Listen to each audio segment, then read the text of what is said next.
Bonjour à tous. Retrouvailles avec Pierre ce soir pour la présentation de la saison 2002-2003 des Girondins de Bordeaux. Bonsoir Pierre. Bonsoir Guillaume, merci de m'accueillir. Oui, merci à toi de nous aider à faire des vues sur la chaîne. Et ce soir, donc on va faire une présentation retour il y a 20 ans quand Bordeaux était une très bonne équipe française. Donc voilà, je te laisse présenter le topo. Alors, je vais commencer et n'hésite pas à me dire si je respecte pas le plan parce que ça pourrait arriver. Ok. Il y a tellement de choses, de notes de manière qui sont rédigées de manière désordonnée que ça pourrait arriver. Donc, contexte. Bordeaux a terminé la saison précédente à la sixième place du championnat avec 50 points et 34 petits buts marqués, ce qui fait un but par journée. Et 22 de ces buts ont été marqués par Paoletta, ce qui fait deux tiers des buts. Face à cette attaque en berne et peu prolixe, Eli Boep décide de changer de système avant la saison 2002-2003. Il décide d'adopter un 3-3-2-2. Oui, ça existe. Afin de produire un jeu plus offensif et justement de ne plus dépendre uniquement de Paoletta. Et on Précisons avait quand même également que gagné lors de la la saison... coupe. On avait gagné la coupe. Exactement, j'allais y venir. Ah, pardon, J'allais y pardon. venir, la Coupe de la Ligue. Je Pas tease. pas de souci. Euh, Pas de spoil. On avait gagné la Coupe de la Ligue en 2001-2002.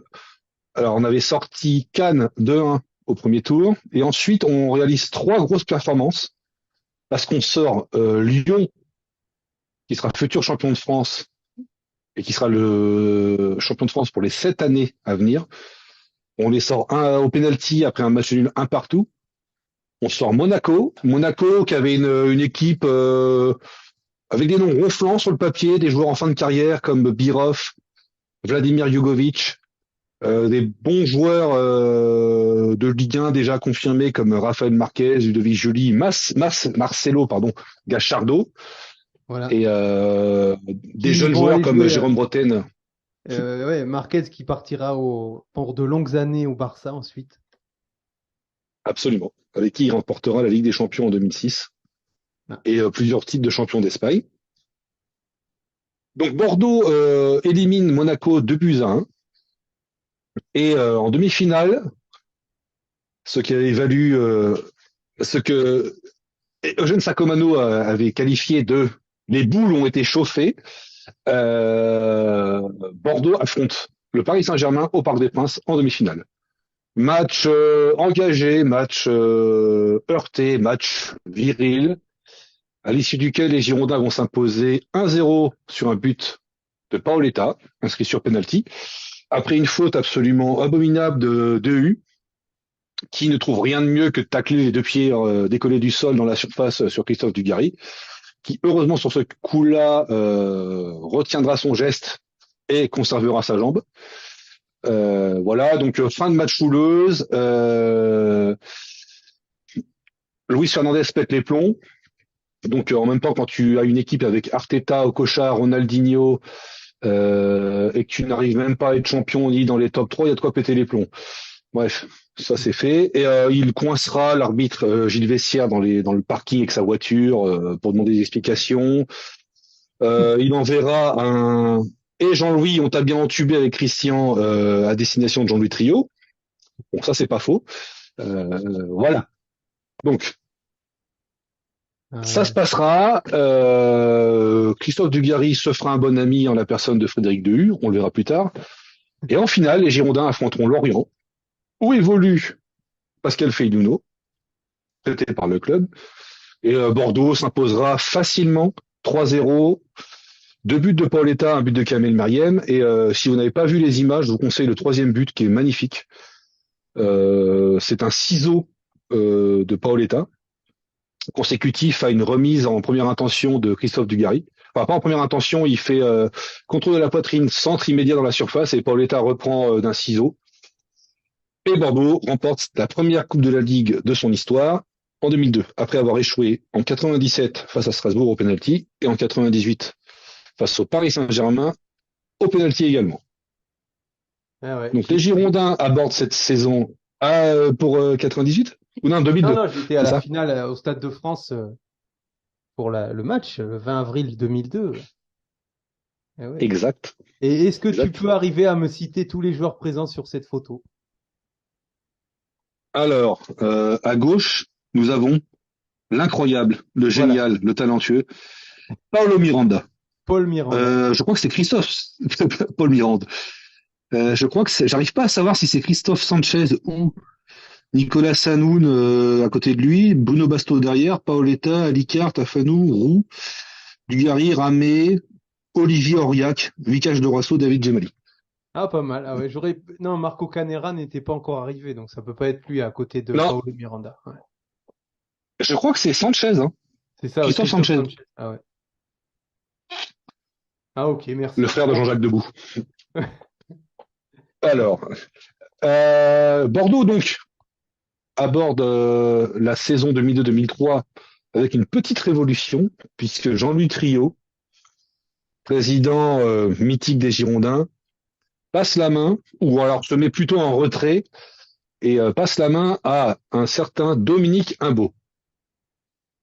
Ce nom vous dit peut-être rien, et c'est tout à fait normal, puisque il aura battu le record, comment je pourrais qualifier ça, de l'expérience la plus courte, à la tête des Girondins en tant que président. Il est resté quelques mois. Donc c'était un publicitaire, ami de Nicolas de Taverneau, patron d'M6, copain de promo, je crois, qui débarque au club avec l'intention de le rendre sexy et moins prude. Il avouera sans vergogne ne pas connaître les 20 équipes de Ligue 1, car oui, la Ligue 1 est passée à 20 équipes en 2002. Il avouera également sans vergogne que ses enfants lui rédigeaient des fiches sur les joueurs qui faisaient partie de l'effectif, afin qu'ils les connaissent mieux. Bon, on verra par la suite qu'il s'illustrera de manière, comment dire, spectaculaire. Bref, donc Dominique Imbeau arrive à la tête des Girondins. Son ambition est de faire de Bordeaux le premier club de France. Y parviendra-t-il? Réponse à la fin de cet épisode. Ah bravo, Donc, belle introduction. Ouais. Pour comme j'avais finir dit et en haleine. mentionné précédemment, c'est ça. Comme j'avais précisé en introduction, Eli Bop aborde la préparation avec la volonté d'évoluer dans un nouveau système. Donc, trois défenseurs centraux, deux hommes de couloir, un numéro 6, deux meneurs de jeu, deux attaquants. Bordeaux débute sa préparation face à Châteauroux. Le club s'impose 3-2, puis Mhm. poursuit sa série victorieuse contre la sélection d'Haïti, et à l'issue, enfin un match à l'issue duquel les Girondins s'imposent 5-3 avec le premier but de Jean-Claude Darcheville, car oui, Jean-Claude Darcheville a rejoint les Girondins à l'intersaison, on y viendra plus tard. Ensuite, Bordeaux s'impose 2-1 contre Marseille le 13 juillet. Et pour ces deux derniers matchs de préparation contre Montpellier et contre Porto, Bordeaux réalisera un match nul 0-0 à chaque fois. Voilà. Et il faut préciser que le club aborde la saison, enfin, avec un nombre d'abonnés qui atteint les 12 500. Je me demande si c'est pas un record à l'époque. C'était peut-être 15 000 après le titre, je sais plus, ou 10 000, je sais plus. Mais je crois que c'est un très bon chiffre. C'est un très bon chiffre. Ouais. Ouais, 12 000 Donc maintenant, ça Guillaume, doit votre tellement. fidèle serviteur. Ouais, ouais. Voilà, c'est ça. Donc Guillaume, hein, qui était abonné et qui a vécu cette saison aussi. C'est ça, j'étais Donc, abonné avec les Devils Bordeaux, dont le leader était un certain Casagrande, légendaire Frédéric Casagrande, le capot. Juste, ouais, qui avait fait un Erasmus, si j'ai pas de bêtises, du côté de Parme, et c'est comme ça que les groupes de supporters étaient devenus amis après le match en Coupe de l'UEFA en 99. ah ouais, on était Me amis semble. avec les Brigades Mulhouse et avec les Boys Parma. Ouais. Alors, si tu le veux bien, on va passer à la revue d'effectifs des Tout à Girondins fait. pour la saison 2003. Oui, oui, oui. On met quoi? Je mets là. Donc, parmi les nouveaux venus, Transfer Market, c'est bien. Ah oui, voilà. Je pense que si tu l'as. Oui, oui. Parmi les nouveaux venus, je l'ai mentionné, Jean-Claude Darcheville, attaquant qui joue à Lorient, qui marque 19 buts, qui a été un attaquant puissant, rapide, avec une bonne frappe de balle, une sacrée frappe de balle, attaquant spontané, donc il va venir évoluer aux côtés de Paoletta. Pour être tout à fait honnête, j'ai pas trop compris l'arrivée de ce joueur parce qu'on avait Christophe Dugarry. Enfin, j'ai pas trop compris. J'ai compris oui et non. J'ai compris parce que il fallait associer un joueur d'un autre profil que Paoletta. Il fallait l'associer donc à Paoletta, il fallait qu'il soit associé à un autre joueur, un joueur d'un autre profil que lui. Malgré cela, Dugarry et Paoletta avaient formé une doublette d'attaque assez performante sur la deuxième partie de saison 2001-2002, même si, je le répète, Bordeaux n'avait inscrit que 34 buts. Mais le duo Paoletta-Dugarry a entrevoir une complicité naissante et quelques atomes crochus dans le jeu. Donc je me suis dit que ça pouvait être prometteur pour la suite, mais les dirigeants et l'IBOP ont décidé juste au contraire de faire venir un joueur et c'était Jean-Claude Darcheville. Donc Pascal Feydouno nous revient de son prêt à Lorient, qui a été un prêt très réussi, même si il n'a pas pu empêcher la relégation du club. Il a atteint la finale de la Coupe de la Ligue, donc perdu face à Bordeaux, et il a remporté la Coupe de France contre Bastia. Et il formait un duo d'enfer avec Jean-Claude Darcheville. Euh, Eli Bob se plaint d'un trop plein d'attaquants puisque Christian revient d'un prêt au Brésil, je crois. Il y a Christophe Sanchez, Hervé Bunier, donc il y aura beaucoup de prêts pour un petit peu dégraisser l'attaque girondine qui est très fournie. Hervé Bunier, dont les Ensuite, parents avaient une boulangerie au centre-ville de Bordeaux. et je crois même qu'il Rue de en, il Belle. en a ouvert, il en a ouverte dans le centre, il me semble, il y a pas longtemps. Ah, ok. Ouais. Hervé Bunier, qui vient de Sainte-Foy-la-Grande, Et précisons-le. d'ailleurs, il y a une pâtisserie catalane qu'on appelle les bougnettes. Donc, je ne sais pas si c'est lié, mais en tout cas, une paronymie Ah oui. assez intrigante. Alors, Bordeaux donc recrutera à l'intersaison Marco Canera, puisqu'il fallait une doublure à droite à David Gemali et éventuellement dans l'axe, si jamais Kojo Afanou ou David Sommeil se blessaient, sachant que Roche était toujours indisponible à l'intersaison. Et donc, Donc on Marco recrutait à Canera, l'Inter de Milan. oui, qui est prêté par l'Inter de Milan, à Ça qui il rigolait. appartenait, même si avant il avait été prêté la saison précédente au Benfica, et ses bonnes performances lui ont permis de faire partie de l'équipe du Portugal à la Coupe du Monde 2002. Bon, la Coupe du Monde 2002 pour le Portugal avait été un fiasco le Portugal n'a pas dépassé le premier tour. Ah, ça Donc arrive Marco au Canera meilleur. arrive, oui, à la France aussi, et à l'Argentine d'ailleurs. Euh, Donc Bordeaux donc recrute Marco Canera après quelques matchs et après un match contre Strasbourg à domicile où Bordeaux perd 2-1 et face au match plutôt quelconque de Kamel Meriem, Eli Bop demande à Charles Camporo, directeur sportif du club, de trouver un joueur spécialiste du poste de milieu gauche. Hmm. Donc Charles Camporo, comme on l'a vu avec Marco Canera, avait un carnet de contacts bien rempli et il s'est dit pourquoi on ne tenterait pas Savio. Alors Savio, vous allez me dire, c'est qui pour les plus jeunes ou pour les incultes? Je ne dis pas que les jeunes sont incultes, je dis pour les plus jeunes et pour les incultes. Hmm. Savio, c'est un ailier gauche brésilien qui joue au Real Madrid, avec qui il a remporté 3 fois la Ligue des Champions, ce qui n'est pas rien, en 98, 2000 et 2002. C'est sûr. D'ailleurs, il aura joué un grand rôle dans, il aura joué un grand rôle dans la campagne 2000 puisqu'il est titulaire en demi-finale. C'est lui qui fait la passe pour Raoul en finale pour le troisième but. Donc Savio revient d'une blessure au genou. Je crois qu'il s'était fait les ligaments. Donc en 2001-2002, il ne joue que 14 matchs, ce qui n'empêche pas de marquer 3 buts et de délivrer 5 passes décisives. Tu vois, si tu regardes ses stats en Ligue des Champions, il joue 4 matchs. Hein, Hmm. et ben il est décisif 5 fois.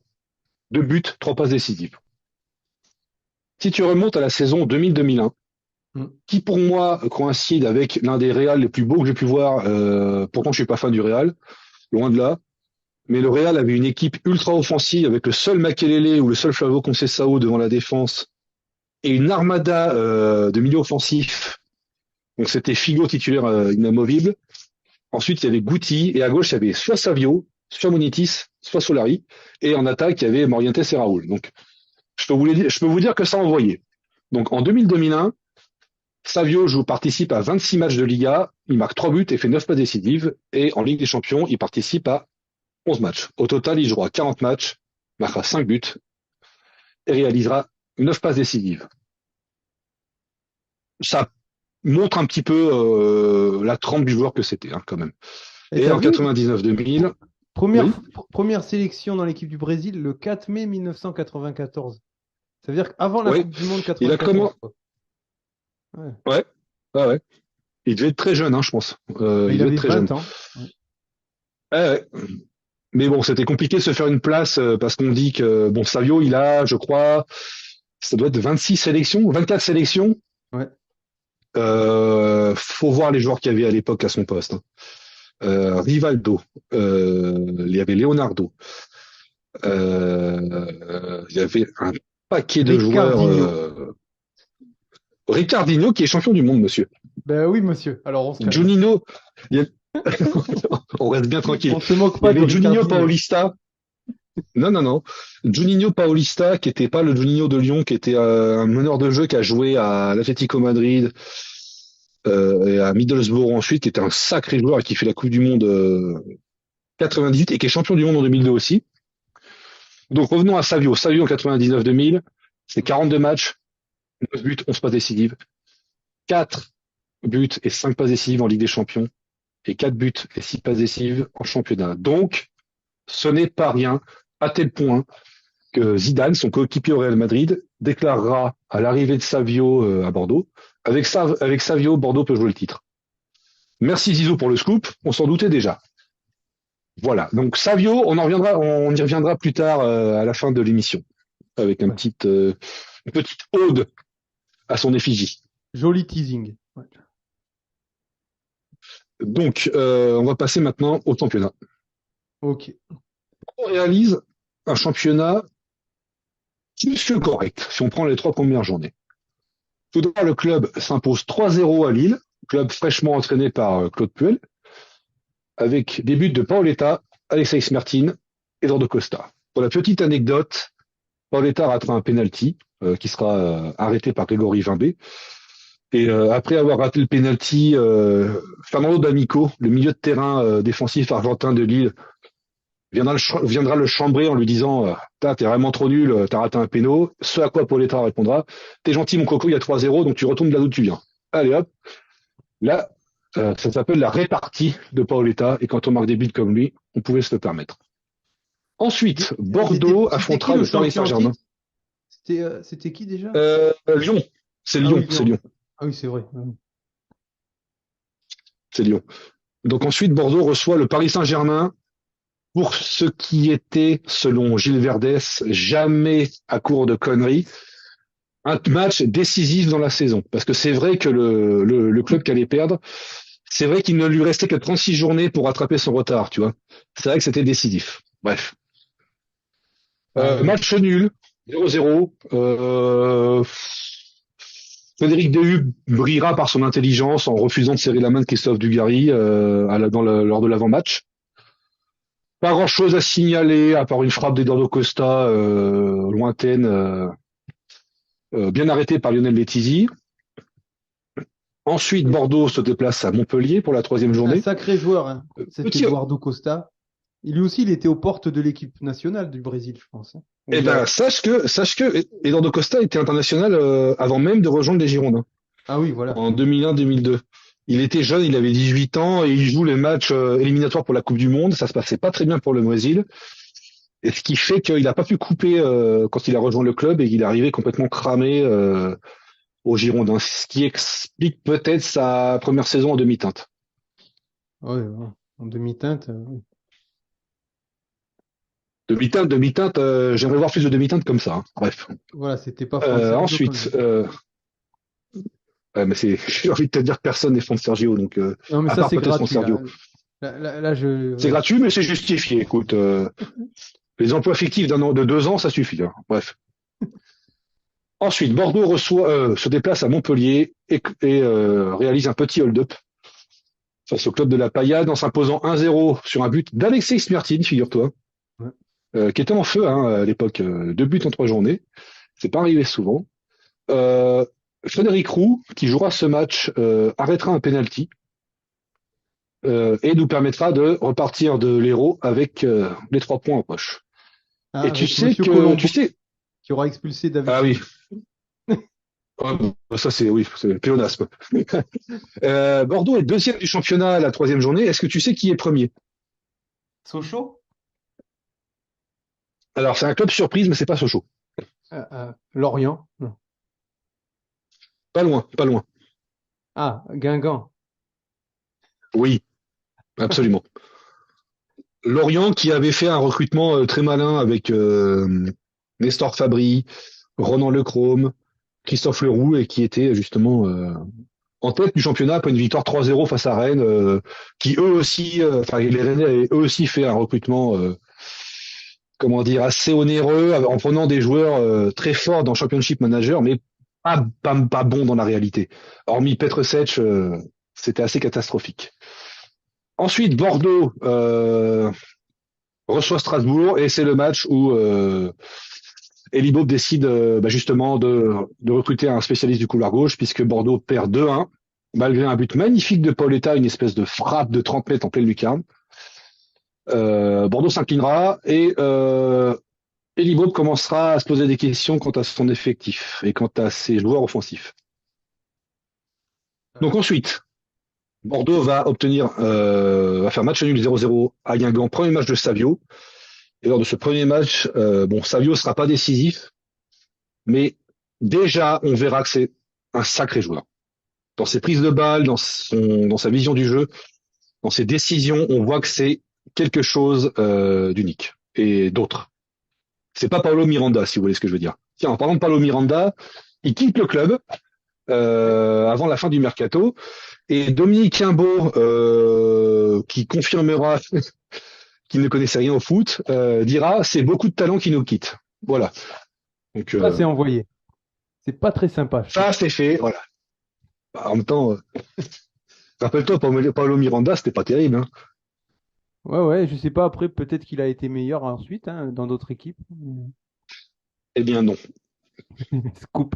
C'est pas comme Ricardinho, qui était un spécialiste Voilà. des Ricardi. déplacements horizontaux à Bordeaux et qui après a été meilleur des Mais je déplacements trouve dur avec horizontaux. Ricardinho parce que je trouve dur avec Ricardinho parce qu'en fait, il fait une préparation qui était, on voyait que lui. Et non, c'était pas un mauvais joueur, hein, Ricardinho. Mais je pense problème d'adaptation et puis il quitte son pays assez jeune. Bon, et puis il arrive dans une équipe où qui change d'entraîneur au bout de 3 mois, qui a pas des bons résultats en début de saison. Donc bon, bref. Revenons à nos moutons. Donc ensuite, Bordeaux s'impose 1-0 face à 3. Ouais. Et on arrive à la 7e journée. Ah, Et là, ce sont les problèmes à l'extérieur de Bordeaux qui vont commencer, puisque Bordeaux affronte Marseille au stade Vélodrome.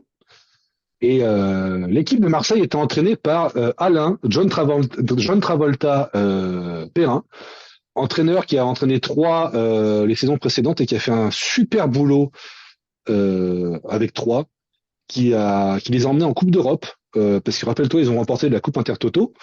Ils ont ouais. battu le Newcastle d'Alan Shearer, quand même. Ouais. Voilà, donc pourquoi John Travolta, allez-vous me dire? Parce que c'était son ami Elie Bob qui le surnommait comme ça. Et il disait qu'avec sa coupe de cheveux et ses costumes, il aurait pu jouer sans problème dans la fête du samedi soir. Je ne fais que répéter ce que j'ai entendu. Donc Bordeaux se présente avec une équipe assez impressionnante sur le papier. Jugez plutôt Ulrich Ramé, David Gemali, Jérôme Bonicel, David Sommeil, Kojo Afanou, Eduardo Costa, Alexis Mertin, Savio, Kamel Meriem, Paoletta et Dugarry. Face à Pas eux, mal. une équipe composée de joueurs solides de Ligue 1, mais sans réel talent. Bon.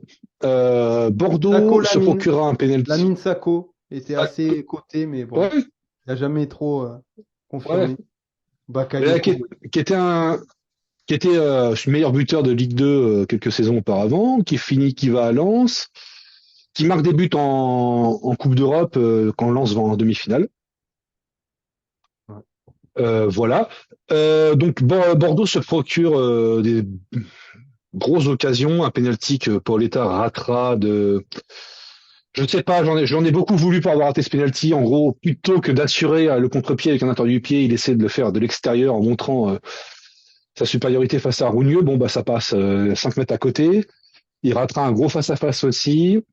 Leboeuf ouvrira le score. Paoletta égalisera en début de deuxième mi-temps sur coup franc. Et Bakayoko, non, Leboeuf ouvrira le score sur penalty, pardon, et Bakayoko marquera un but, un deuxième but pour Marseille, complètement farfelu avec des contres. Enfin bon, bref. Bref, Bordeaux peut s'en mordre les doigts parce que Bordeaux, je pense, avait les moyens au moins de faire match nul et je pense qu'ils avaient surtout les moyens de s'imposer. Et toi d'ailleurs, Guillaume, si je ne m'abuse, tu étais à ce match. Bah, ouais, je vais encore faire mon Alzheimer, mais en fait, j'avais souvenir que j'avais été à un déplacement à Marseille, mais c'était un match nul. Mais peut-être que Ah je oui? me confonds, je sais plus. Ouais, ouais, ouais. Bah, je sais plus. Ouais, je sais plus si c'est cette année-là ou si c'est une année où on a fait match nul. Mais bon, je m'en rappelle plus. C'était dans cette époque-là, là, 2002, 2001. Ouais. Parce que les deux matchs précédents, on les gagne. On gagne 2-0 en 2000 et 1-0 en 2000-2001 aussi. Ah ouais. Ah non, alors ouais, non. Ouais, peut-être bien celui-là. Ouais, donc on s'était fait jeter des pièces avec des petites lames de rasoir accrochées dessus dans le parcage. Bon, ils nous avaient insultés dans la rue en bus sur le trajet. Bon, voilà, des Normal, quoi. jurons classiques. Voilà, une ambiance bon enfant qui est habituelle, je pense, pour les supporters extérieurs de voilà. Mais sinon, bon. Et est-ce que vous aviez attendu dans le hangar, tu sais, qui est à côté, au pied de la tribune, Non, pas avant le match? longtemps. On est rentré pas très. Non, non, je crois pas trop. Bon, j'avoue que c'est un peu loin. Ok.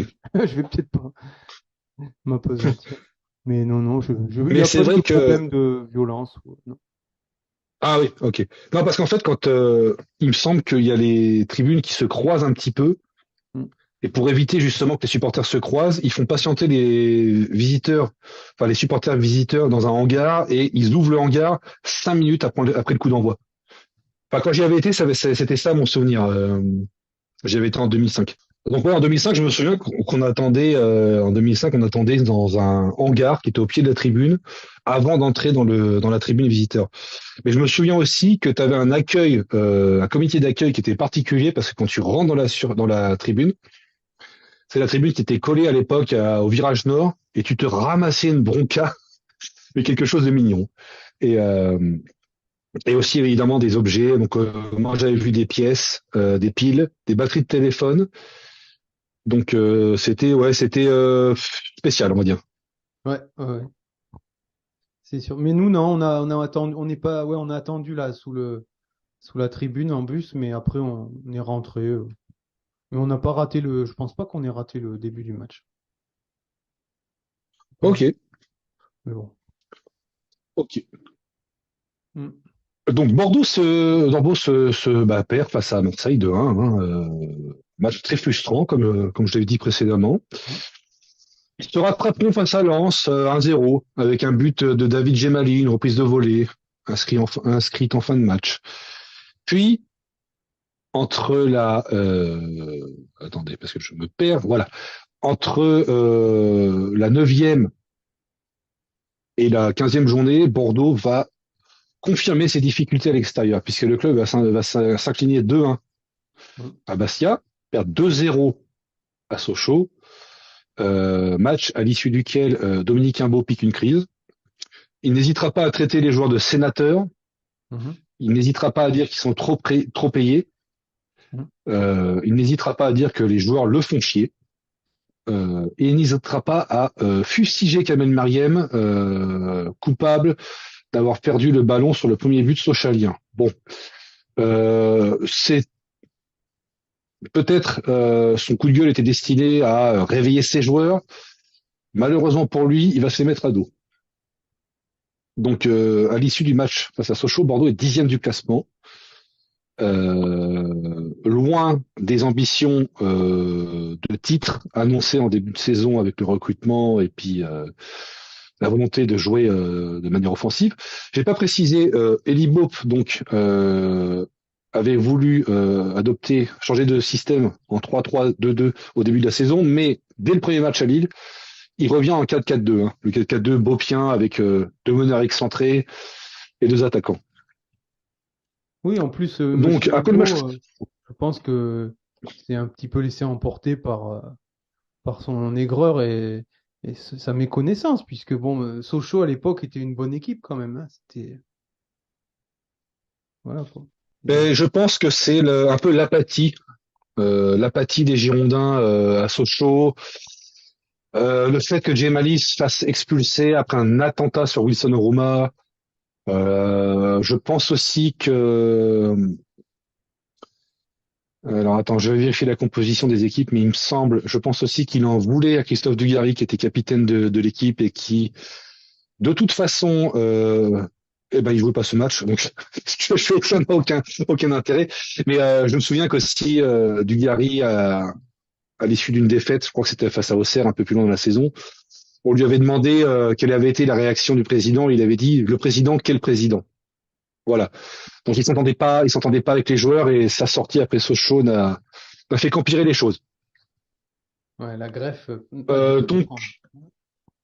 non, non, puis c'est surtout quelqu'un qui voilà, qui venait du monde de la publicité, qui est arrivé à la tête du club parce que c'était un copain de Taverneau, qui n'est pas arrivé pour ses compétences en tant que président d'un club de football.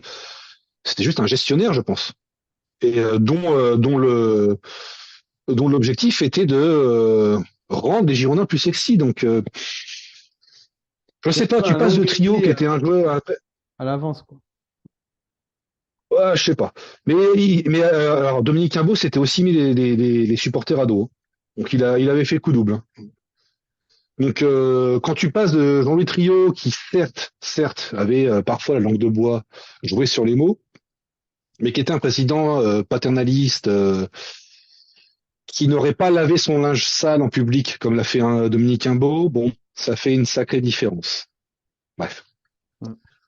Alors ensuite, Eli Boep et ses hommes. Font match nul face à Monaco de partout. Font match nul à Nantes. S'impose face à Rennes 2-0. Et lors de ce match, un joueur, un défenseur central, joue son premier match avec le club. Il remplace Marco Canera blessé. Est-ce que tu te souviens qui est ce joueur? Disons que là, j'ai affiché les résultats de la feuille de match, donc je, je vois. Oui, Marc Planus. Voilà, Planus, voilà, qui rentrera dans le match sans problème et qui rendra une copie très propre et qui laissera entrevoir un placement, une qualité de tacle et une sérénité qui nous sera bien utile par la suite. Alors ensuite, Eli Boep, face au problème de son équipe à l'extérieur, face euh, à la perméabilité de sa défense, décide de changer de système. Et oui, on change de système beaucoup durant cette saison. Il décide d'adopter un 4-1-2-2-1. Donc, quatre défenseurs, un milieu défensif devant la défense chargé de récupérer les ballons et de sécuriser l'axe central. Deux milieux de terrain, on va dire relayeurs, même si c'était plutôt des défensifs, puisque c'était Smertin et Costa qui évoluaient à ces postes. Deux meneurs de jeu. En l'occurrence, c'était pas des meneurs de jeu, parce que c'était souvent Darcheville qui jouait à droite et Dugarry qui jouait à gauche. Darcheville ou Feidudo à droite. Et c'était des joueurs qui n'étaient pas faits pour jouer sur les côtés. Dugarry, on en a déjà parlé, c'était un joueur d'axe. Et je pense que le fait d'évoluer à gauche a précipité son départ de Bordeaux, on le verra plus tard. Mais je pense qu'il n'était pas du tout épanoui à gauche et il se prenait des coups, il se faisait siffler. Sur tous les stades de France à l'extérieur. En plus, la France avait réalisé une piteuse Coupe du Monde. Donc c'était compliqué pour lui à ce poste-là et c'était pas aidé par son positionnement et puis par les résultats de l'équipe et puis tu le voyais qu'il était pas bien, il s'énervait, il se fait expulser. Je crois que c'était contre Contre Auxerre, il met un coup de pied parce qu'il en a marre. Enfin, voilà. Il met un coup de pied à un adversaire parce qu'il en a marre. Et puis, voilà, le seul Paoletta en pointe. Donc, Bope décide d'adopter ce système en Coupe d'Europe face à Djou Gardens. On y reviendra quand on évoquera la Coupe d'Europe. Et donc, il adopte ce système en championnat de la 13e à la 18e journée. Bon. Eh ben, alors, attends, non, pas de la 13e, pardon, de la 15e à la 18e journée. Donc, pour les matchs contre Lyon, où Bordeaux s'inclinera 4-2 après avoir mené 2-1 à la mi-temps. Enfin, après la mi-temps, pardon. Une reprise de Lille, deuxième mi-temps catastrophique, quoi. Ah, ouais, c'est ça. En fait, ils sont menés au score, je me souviens. Je crois qu'à la mi-temps, il y a 1-0. Ils reviennent à un partout en début de seconde mi-temps. Ils passent devant, pareil, peu après. Et après, c'est l'avalanche. Ils prennent 3 buts, ils prennent l'eau, ils voient pas le jour. 3 buts en 8 Donc minutes. ensuite, Bordeaux avec quelque chose comme ça. Ensuite, Bordeaux, gagnera 1-0 contre Ajaccio, perdra à Auxerre, perdra au Havre, à chaque fois sur le score de 1-0. Et Libo, là, se dit, ce système fonctionne pas, les joueurs sont pas à leur place, les joueurs sont pas épanouis. Donc, il revient à son 4-4-2 habituel contre Nice, 19e journée. Dernier match des matchs allés. Nice, à cette période, est premier de Ligue 1. Ah C'est ouais. un promu qui a été mis au courant de sa promotion justement en Ligue 1 quelques jours avant la reprise du championnat. Bon, c'est pas l'idéal pour préparer une saison, mais cette incertitude a soudé l'équipe. Et c'est une équipe qui est composée de joueurs prêtés comme Gregorini dans les buts, Kaba Diawara, de vieux briscards comme José Cobos, Eric Jacques Roy. Bardonado, Donc, oui, voilà, Eric Roy. des joueurs comme ça. Voilà, Eric Roy, oui, qui était un bon joueur, hein, mine de rien, qui était un bon milieu défensif solide. Et donc, Eli Bopp, face à Nice, décide de revenir en 4-4-2 avec Savio sur le côté gauche, Paoletta d'Archeville en attaque et Pascal Feinuno sur le côté droit. Donc Savio, j'en ai pas trop parlé parce qu'il a connu une adaptation difficile. Il a dû s'adapter à un nouveau championnat, à un nouvel arbitrage pour lui. Et surtout, son fils était malade pendant cette période, ce qui fait qu'il n'avait pas la tête au football. Mhm. Mais bon, en Coupe de la Ligue, euh, non pardon, en Coupe de l'UEFA, il fait un match intéressant face à Anderlecht. Et fort de ce match prometteur, Eli Bob décide de le titulariser sur le côté gauche du milieu de terrain. Mhm. Eh ben, bien lui en a pris puisque Savio marque 2 buts. Un sur une frappe surpuissante à ras de terre et une autre sur un coup franc détourné. Il met son équipe sur les bons rails et Bordeaux s'impose 4-0 contre le premier du championnat. Et vraiment, là, à Et je l'époque, tiens après. Oui. les, les, euh, les supporters étaient exigeants, hein, parce que tu vois, là, il y a 24 000 personnes, alors que maintenant, en Ligue 2, on Oui. est quasiment autant. Et alors qu'à l'époque, on Mmh. avait des joueurs, des stars mondiales quasiment, pas des stars mondiales, mais des grands joueurs internationaux, quoi, comme Paoletta, Ramé, bah bon, Ouais, mais Smerty. tu sais qu'à Bordeaux, ça fonctionne. À Bordeaux, ça fonctionne. Tu sais, le nombre de spectateurs fonctionne par rapport aux résultats. Et à la 18e journée, donc juste avant ce match face à Nice, Bordeaux est 13e du classement. Ouais. Tu vois, donc Ah d'ailleurs, ça peut expliquer ce. Oui. oui, non, mais justement, pour agrémenter ta présentation avec une prise de parole et te laisser un peu te... Je voulais justement lire des extraits d'un interview de Fred Casagrande, le capot des Devils, dans un entretien à un magazine dans les années 2000, je crois. Et si tu veux, comme ça, justement, il parle des différents types de publics. Ça peut aller dans le sens de Ok. ce que tu viens de Allez. dire. Alors, Super. Vas-y. voilà, par exemple, il dit, ouais, alors il y a trois catégories en fait de support, de personnes qui voient un match. Il y a le spectateur. C'est où? Ah oui. Donc il y a le public qui va juste voir le match. Ensuite, il y a le supporter qui va voir le match, va au match voir les Girondins gagner. Et enfin, tu as l'ultra qui a un mode de vie 7 jours sur 7. Et donc il dit qu'à Bordeaux, c'est plus un public que des supporters à Bordeaux. Malgré le meilleur club de France, le public reste froid. Non, on soutient et on encourage nos joueurs jusqu'au bout. Bon, voilà. Non, finalement, il n'y avait pas grand-chose à citer. Voilà. Bah, surtout, c'est partout pareil. T'as aucun public où t'as le stade tout entier d'ultra. Ouais, ouais. Ben, ouais. Bon. Non, ou de supporters. Parce qu'il a trois catégories là, le spectateur, le supporter et l'ultra. Ah, pardon. Autant Et il pour dit moi. que D'accord. les D'accord. spectateurs, ils viennent voir un match, que ce soit Bordeaux ou Tartampion, quoi. C'est juste les vedettes et tout, quoi. Oui. Ok. D'accord. Ok, je vois. D'accord. Ouais, dans ce cas-là, oui, ça se comprend.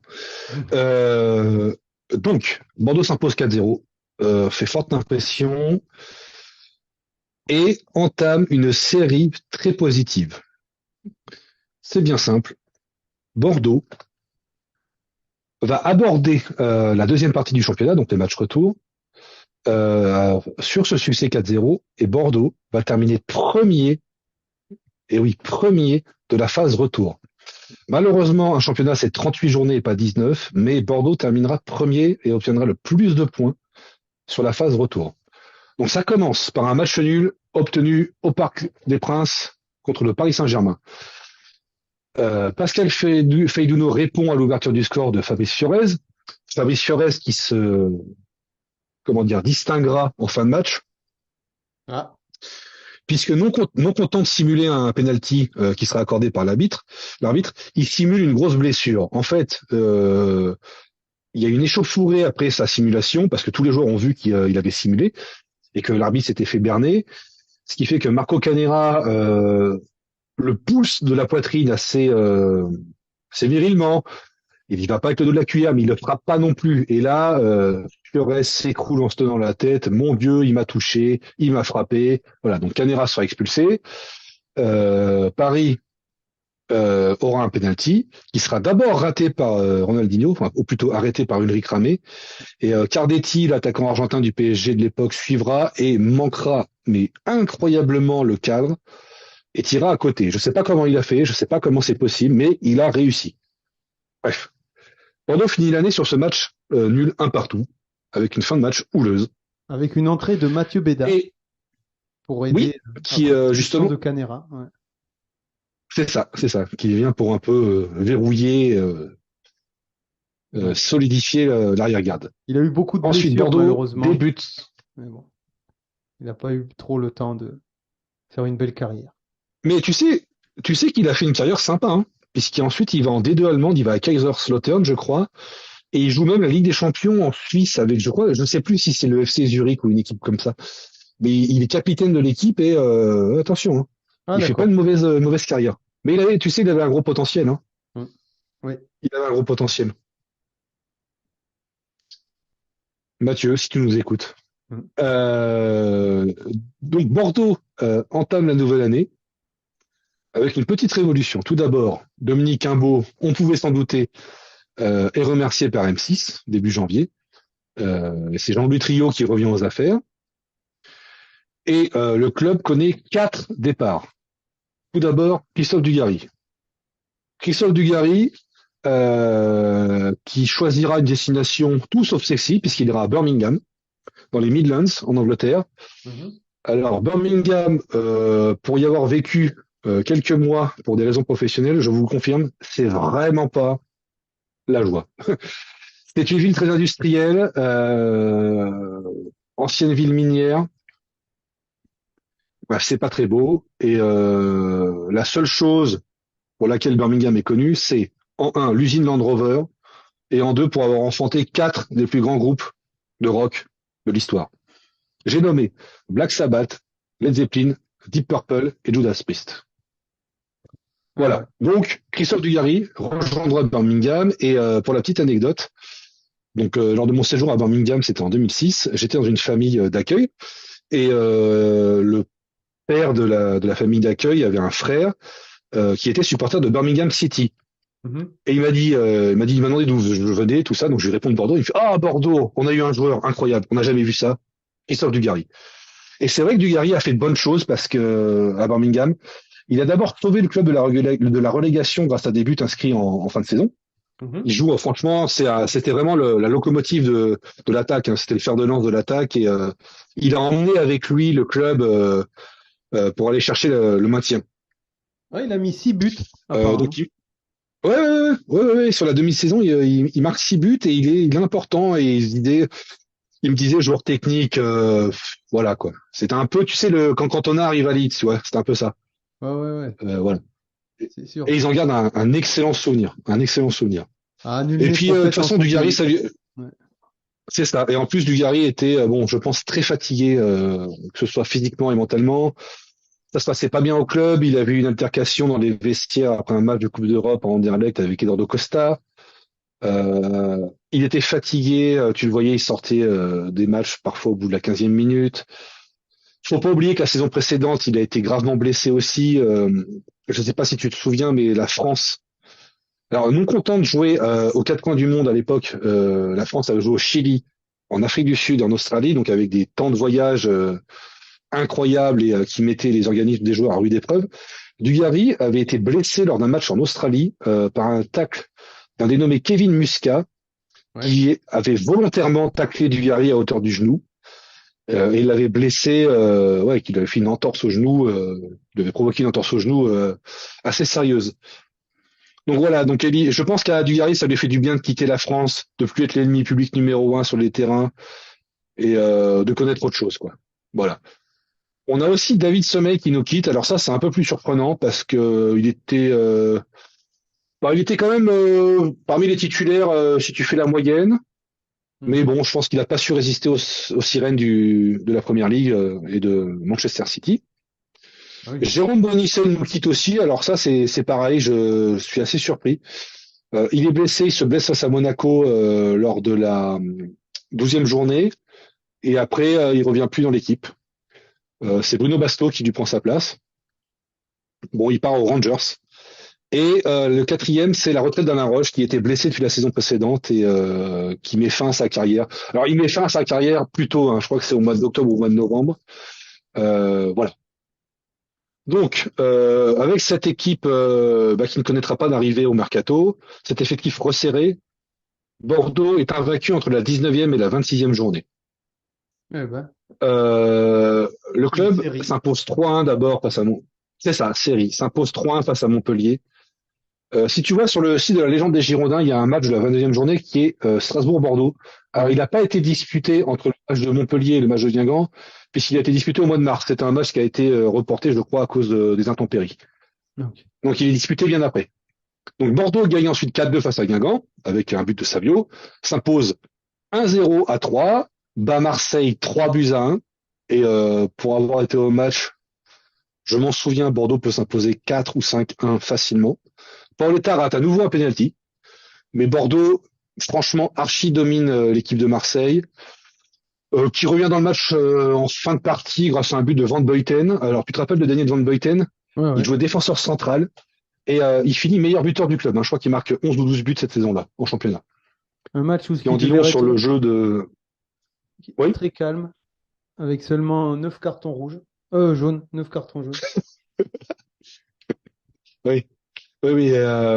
Et Savio marquera aussi en fin de match sur une très belle action euh, où David Gemali lui fait une passe décisive en toute fin de match. Donc voilà, donc Bordeaux s'impose 3-1 face à Marseille. Ensuite, alors c'était des matchs alors la série de matchs entre à Lens et à Bastia est disputée en l'espace d'une semaine. Donc Bordeaux joue Marseille le dimanche, Lens le mercredi, Bastia pardon le samedi. Donc à Lens, Bordeaux revient du diable Vauvert après avoir été mené 3-1. Et je crois que Bordeaux fait une entame de match terrible. Ils prennent 2 buts rapidement et ils sont obligés de batailler tout le match pour revenir, mais ils y parviennent au forceps. Ils laissent beaucoup de force dans ce match, ce qui fait que face à Bastia, Bordeaux s'incline. Et But de Djemali a Michael évité de Essien et je friter encore. ah oui, bah ça, je te le dis, pléonasme. Ah ouais, c'est ça. Contre Pléonasme. l'an. Et contre Bastia, je crois bien que c'est l'Asland qui marque à l'occasion son centième but en championnat. À vérifier, mais il me semble bien. Donc, L'Asland, euh, il jouait à Bastia, ouais.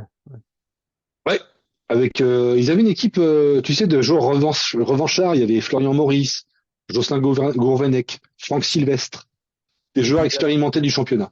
et Michael Essien, ouais, future vedette. Ouais, Michael Essien. Ouais.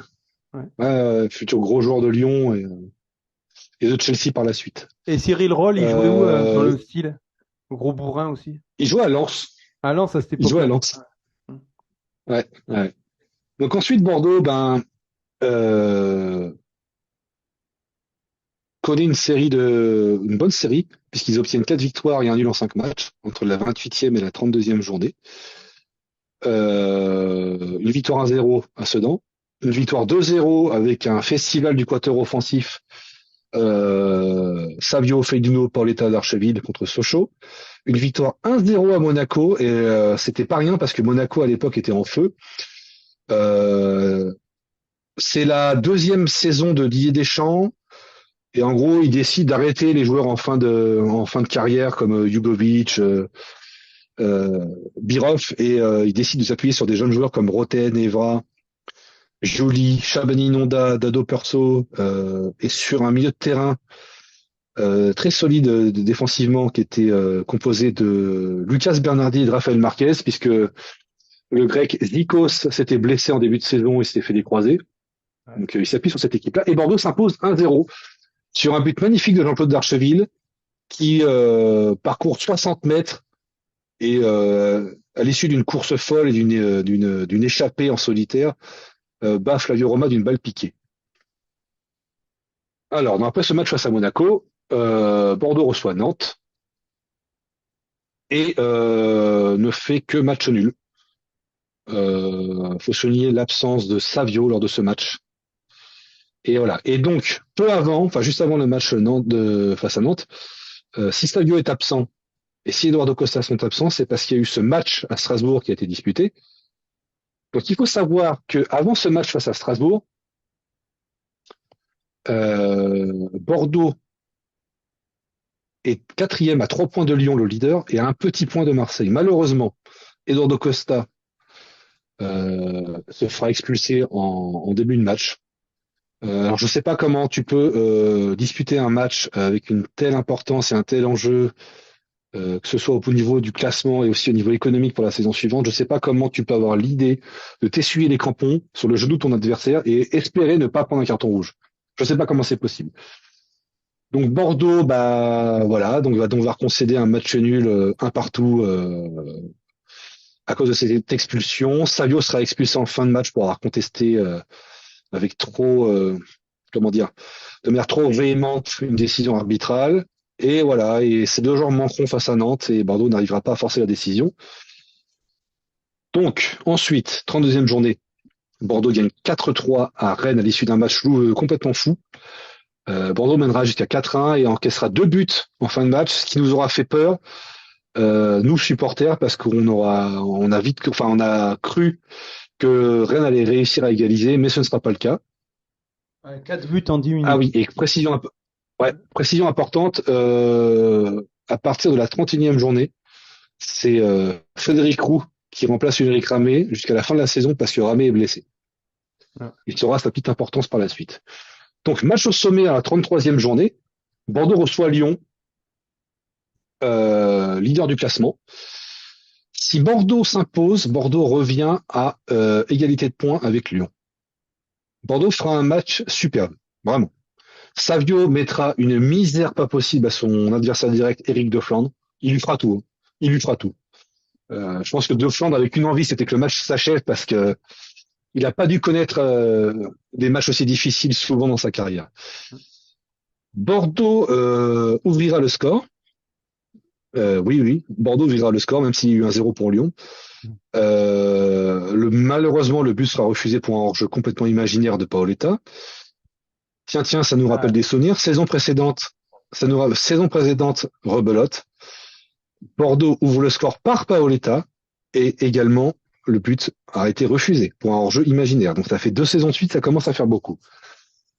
Euh, Bordeaux tentera de forcer la décision, mais devra s'incliner sur un but de l'inévitable Sonny Anderson, qui ouais. reprendra un coup franc mal repoussé par Frédéric Roux Ouais. et permettra à son équipe de s'imposer. Bordeaux poussera jusqu'à la fin. Darcheville aura une balle d'égalisation en toute fin de match, mais il l'enverra au-dessus. C'est malheureux, mais voilà. Voilà. La chance du Je pense champion. que là, on a loupé le coche. Ouais. Ouais, ouais, et puis là, on loupe le coche. Ensuite, on a l'occasion de se relancer à Ajaccio. Bon, Ouais. on y arrive, puisque Bordeaux gagne 6 buts à 1, 3 buts de Paoletta, un but de Savio. Faut savoir que Ajaccio se retrouve rapidement réduit à 10, Ouais. puisque Savio, tu sais qu'il est en feu sur cette deuxième partie de saison, donc il commence à faire des misères à la défense et au milieu de terrain défensif de Ajaccio. Mhm. Laurent Moracchini ne trouve rien de mieux que de vouloir le stopper d'un tacle, les deux pieds décollés à hauteur des genoux. Euh, Hervé Alicat arrivera en disant à l'arbitre, c'est pas par derrière, c'est pas par derrière, ça vaut pas rouge. C'est vrai que c'est sur le côté, mais si Savio n'anticipe pas l'agression, il faut se retrouver avec une jambe au moins, ou sous le bras, hein. Bref. Et Roland Courbis, avec sa modestie, sa bonne foi et sa classe habituelle, déplorera ces expulsions et estimera que Pauletta lui aussi aurait dû être expulsé. Bon. On connaît le personnage, hein, on sait que il aime pas trop assumer. Donc ensuite Bordeaux jouera contre Auxerre. Équipe pénible, équipe composée de jeunes joueurs, de jeunes pousses, qui aura battu Arsenal, hein. Arsenal en Ligue des Champions sur son terrain d'Highbury. Voilà. Ah ouais. Euh, il revient bien en cette fin de saison et on s'inclinera sur un but de Djibril Cissé, l'inévitable Djibril Cissé, qui composait avec Olivier Capot, Khalilou Fadiga, Lionel Matisse, Philippe Mexès, Jean-Alain Boussong, Yann Lachuer, qui composait une bonne petite de Ligue 1 et en plus Auxerre remportera la Coupe de France en fin de saison. Fabien Ensuite, Cool, bon, Fabien Cool, ouais. qui avait remplacé en douceur Ensuite, Lionel Bordeaux, Charbonnier. Ouais. c'est vrai, c'est vrai, qui était parti aux Rangers, si je ne m'abuse, après Ah la ouais. Coupe du Monde. Ouais. Ensuite, bah, Bordeaux va réaliser une bonne série sur les 3 derniers matchs, l'équipe s'imposera 2 fois, 2-0, contre Le Havre et Lille, et obtiendra un match nul à Nice. Et c'est ce match nul à Nice qui scellera définitivement tout espoir de qualification en Ligue des Champions. Puisqu'il fallait s'imposer, Bordeaux n'y parviendra pas. Mais sais-tu qui marque le but égalisateur à Nice? Pareil, Marwan jeune Chamakh. pousse qui connaît. Ah, eh oui, Marwan Chamakh sur un centre de Kamel Meriem. Voilà. Donc, Bordeaux-Lille, 2 buts de Pauletta, dernier match de Pauletta avec Bordeaux. On y reviendra ensuite. Et sais-tu que Pauletta savait qu'il allait rejoindre le Paris Saint-Germain à l'issue de ce match. Et d'ailleurs, Elibo, je pense qu'il le savait aussi. Il le sort avant la fin du match afin que Pauletta reçoive une ovation méritée. Et Jean-Loup Trio, fidèle à lui-même, dira qu'il n'a pas entendu le public acclamer Paoletta parce que soi-disant il y avait trop de bruit dans le stade. Voilà, ça se tient. Voilà, donc Bordeaux, malgré cette deuxième partie de saison super, où le club obtiendra 11 victoires, 5 nuls et 3 défaites seulement, donc le club obtiendra quand même 38 points, soit 2 points par match, le Mhm. meilleur total sur la deuxième partie de saison. Le club finira quatrième à 64, avec 64 points. Et là où ça laisse des regrets, c'est que tu te dis si tu bats Lyon, si tu bats Nice, si tu bats Auxerre, alors évidemment avec des si, on mettrait Paris en Ouais. bouteille. Rêvons un peu, tu finis champion puisque tu finis quatrième à 4 points de Lyon seulement, Donc oui, et oui. tu finis un petit point seulement de Marseille avec une bien meilleure différence de but. Comme quoi ça se joue à rien. Et bon après, je pense que c'est pas forcément là que se joue la saison. Je pense que c'est surtout en début de saison et lors de la première partie, quand tu perds à Sochaux, quand tu perds à Auxerre, quand tu perds au Havre, que tu gagnes pas face à Sedan, je pense que c'est là que tu perds des points nécessaires, que quand tu perds face à Strasbourg, quand tu dois gagner contre Marseille à Marseille, quand tu dois gagner à Bastia contre Bastia, c'est là que ça se perd. Mais c'est vraiment une saison qui, plus que la saison 2000-2001, me laisse d'énormes regrets. Ah ouais. D'autant plus, d'autant plus, d'autant plus. En Coupe de France, Bordeaux atteint les demi-finales après avoir éliminé Armentières 3-0, D'ailleurs, je t'offre un café si tu me dis qui a joué au poste d'arrière gauche face à Armentières. Un Euh, jeune joueur. Je crois que c'est son seul match avec les Girondins. ouais, c'est chaud. Il était béninois. Béninois, ouais. Le gun. C'est pas un cadeau. Non, non, non. Alors, non, non, le gars, il avait joué contre Bastia, il était rentré la saison précédente. C'était Anicet Adjamossi. Ah ouais. Ouais. Tu te souviens? Oui, oui, je me souviens, enfin, de nom, quoi, à l'époque. Oui, mais, Ouais, ouais, ouais. Donc après, Bordeaux battra Grenoble, Boiscal et Lorient et sera à nouveau confronté au Paris Saint-Germain au Parc des Princes en demi-finale. Donc, face à Bordeaux, une équipe, j'ai envie de dire, dirigée par Luis Hernandez, donc je pense qu'on pouvait pas trop s'inquiéter à une exception près, l'extraterrestre Ronaldinho. C'est bien simple, cette saison-là, Ronaldinho a joué, il a décidé de jouer 3 matchs. Les 2 matchs face à Marseille et cette demi-finale face à Bordeaux. C'est pas compliqué, il va marquer les 2 buts. Le premier, après avoir récupéré une mauvaise relance de Planus, et le deuxième, après avoir eu une inspiration géniale où il fera une balle piquée à l'entrée de la surface par-dessus roue. Voilà, donc Ronaldinho qualifiera à lui tout seul le Paris Saint-Germain. Parce que si tu regardes le match de Bordeaux, Bordeaux est bien dans ce match. Bordeaux même après le premier but, Bordeaux joue, Bordeaux a des occasions, Bordeaux tient la balle, voilà. Mais tu peux rien faire face à un joueur comme Ronaldinho. Alors, ensuite en Coupe de la Ligue, ça va être vite réglé puisque Bordeaux est éliminé au deuxième tour à Metz après avoir battu Montpellier sur un but de Savio. En Coupe de l'UEFA,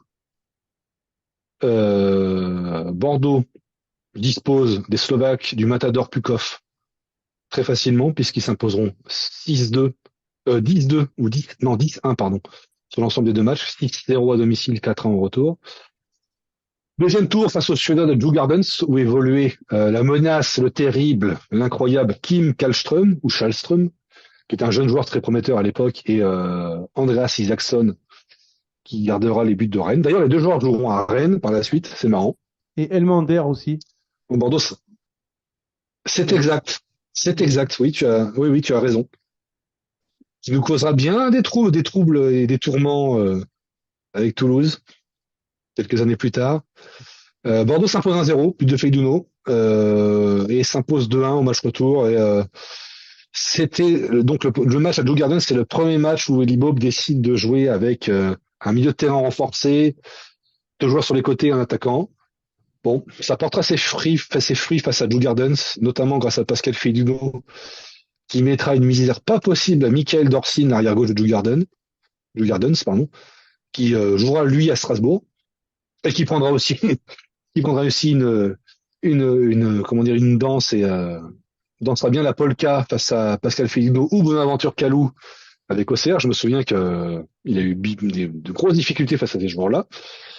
Et puis Bordeaux affrontera Anderlecht au troisième tour, s'inclinera 2-0 à domicile.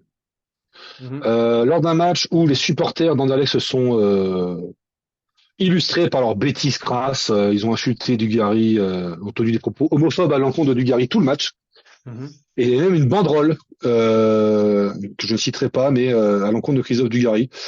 Et je me souviens de ce match car j'y avais assisté grâce à, tu te rappelles de 8FM, l'émission, Oui. enfin l'émission dédiée aux supporters et au football et aux Hervé Girondins de Gaudy. 8FM. Hervé Gaudy qui était d'une patience angélique parce qu'il fallait se fader tous les mecs qui n'avaient pas vu le match mais qui en parlaient quand même après les matchs.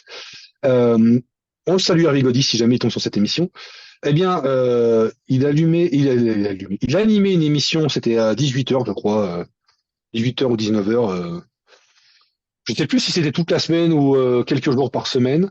Et il y avait un concours où tu pouvais gagner des places pour les matchs. Et j'avais gagné des places en répondant à une question. Voilà. Et Ah ouais. j'avais suivi ce match en tribune en tribune présidentielle, pardon. Et c'était je crois, une des rares fois où je l'ai fait. On voyait très bien le match et c'était super. Mais malheureusement, Bordeaux s'était incliné 2-0 avec un but de Gestrovic, ancien attaquant de Metz. Ouais. Et Et il y au avait retour, Bordeaux Bertrand fera 2 partout. Tracy. Oui, Ouais. légende du club arrière droit.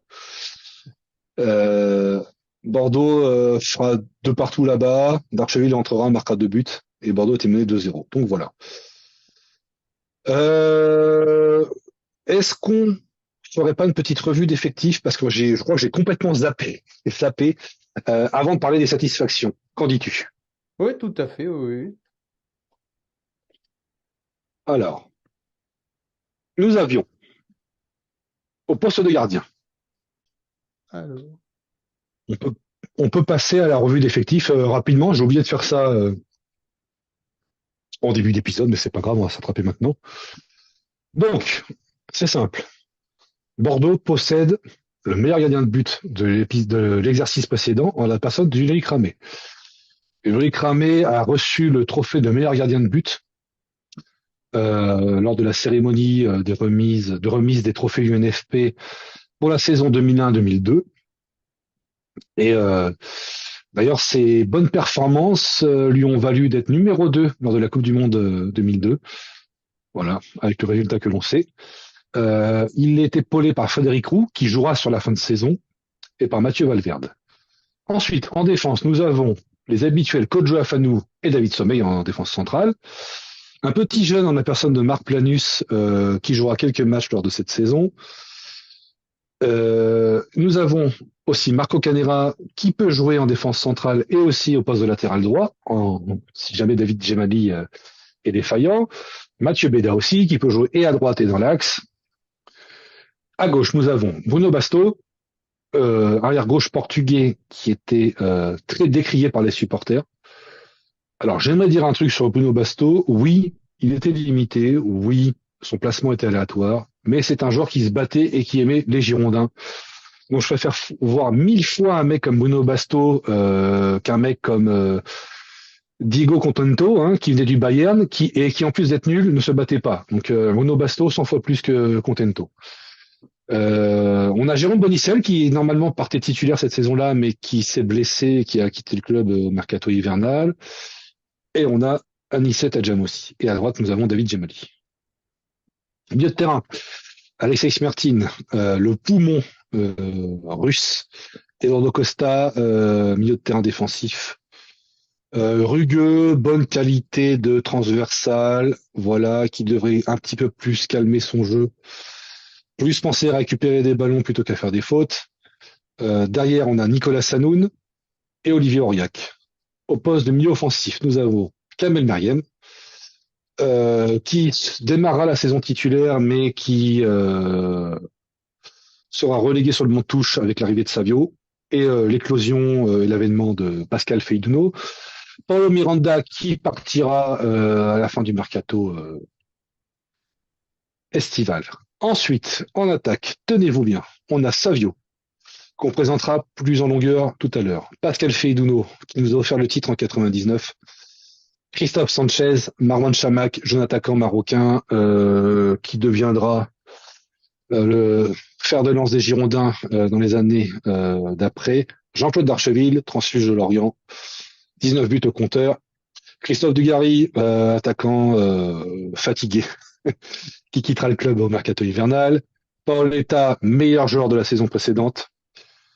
Et, il faut le dire aussi, meilleur joueur de cette saison, 2002-2003. Il fait coup double.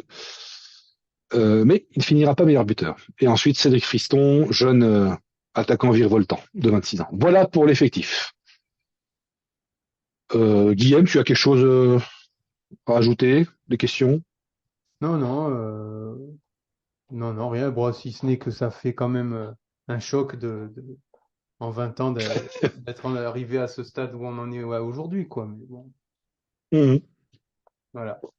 c'est vrai. Et pour la petite précision, si on regarde bien l'effectif et si on étudie bien l'effectif en détail, on peut constater que le club est paré en défense et que toute absence d'un titulaire peut être, comment dire, palliée avec sans que la qualité ne s'en ressente. Par contre, au milieu de terrain, à partir du moment où tu as un milieu qui est défensif justement, qui est pas là, on doit faire confiance à Nicolas Sanoun qui était un joueur prometteur mais qui avait pas le rendement de Costa et de Smertin. Voilà ce qui est arrivé souvent, hein, que ce soit Smertin ou Eduardo Costa qui soit absent et ça nous a Je pense aussi poser des problèmes dans la saison et outre ces problèmes de bande touche au niveau du milieu de terrain, il y a aussi les problèmes de système mis en place par Elibo parce qu'il a voulu commencer en 3-3-2-2, puis il a démarré en 4-4-2, puis il est passé en 4-1, 4-1-3, 2-1, si je ne dis pas de bêtises, puis après il est revenu au 4-4-2, donc peut-être que les joueurs se sont trouvés ballottés, qu'ils n'étaient pas au mieux de leur forme, mis dans les meilleures dispositions. Bon, toujours est-il que on peut retenir trois satisfactions de cette saison. Mhm. La première, Savio, le Brésilien du Real Madrid, débarqué du Real Madrid à la fin du mercato. Savio, c'est 36 matchs, 10 buts, 3 passes décisives. Donc cette saison laissera un petit sentiment d'inachevé parce que on ne sait pas quel sommet il aurait pu atteindre s'il avait été à 100%. Si son fils n'avait pas eu de problème de santé. Bref, du conditionnel, je rêve, je sais, mais j'aurais bien aimé savoir. On aurait aimé qu'il reste. Euh, ouais, Vraiment, ouais, ouais, on en parlera ensuite, mais on aurait bien aimé, oui. D'ailleurs, Savio, j'en parle dans mon livre, Le dernier règne des Girondins, oui, qui même s'il traite de la saison et de l'année civile 2009, j'ai intégré une petite ode à Savio dans le chapitre 2, oui, que va nous lire Guillaume, je pense. Voilà. tout à Donc, fait. quoi de mieux pour illustrer la saison de Savio que cette ode? Voilà, un livre à se procurer de toute urgence hein, pour les passionnés de foot et des Girondins. Un colibri est passé. Il existe des joueurs qui vous laissent un souvenir impérissable en raison de leurs nombreux buts, de leur style spectaculaire ou de leur combativité indéfectible. Savio appartient à une autre catégorie, celle des joueurs qui vous envoûtent de leur grâce, qui vous font acheter une place au plus près de la pelouse afin d'admirer leur talent, qui vous poussent à suivre leur carrière après leur départ à la recherche d'émotions passées. Le Brésilien a rejoint les bords de la Garonne à la fin du mois d'août 2002. L'équipe d'alors, entraînée par Elie Bopp, réalise un début de saison correct. Après des matchs de préparation riches en buts, les Marinés blancs infligent une correction à Lille lors de la première journée, puis assurent le nul face au PSG, commettent un hold-up sur la pelouse de Montpellier avant de subir une défaite 2-1 à Chaban face à Strasbourg. Ce revers, couplé au match terne de Kamel Meriem, pousse le technicien girondin à revoir ses plans. Il lui faut un spécialiste du couloir gauche, poste où ni Meriem, jeune espoir recruté au mercato hivernal 2002, ni Dugarry, fatigué à tous les niveaux, ne donne satisfaction. Charles Camporo, directeur sportif au carnet de contact bien rempli, a alors une idée. Si on tentait Savio, Bob donne son aval et quelques jours de négociations plus tard, l'ailier du Real revêt le maillot au scapulaire. En apprenant cette nouvelle, le jeune de 18 ans que je suis est ravi. Bordel, Savio quoi! Triple vainqueur de la C1. Le type vient du Real en plus. C'est dingue. La saison va être énorme. Je connais le joueur étant un mordu de football, mais je suis loin d'imaginer à quel point il va me marquer. Ses débuts sont difficiles, notamment en raison de la maladie de son fils, des rugueux défenseurs de Ligue 1 et d'un arbitrage nouveau pour lui. Il suffit de voir le regard plein d'incompréhension qu'il lance à l'homme en noir lors d'un OM Bordeaux après une charge de Brahim Mdani pour s'en faire une idée.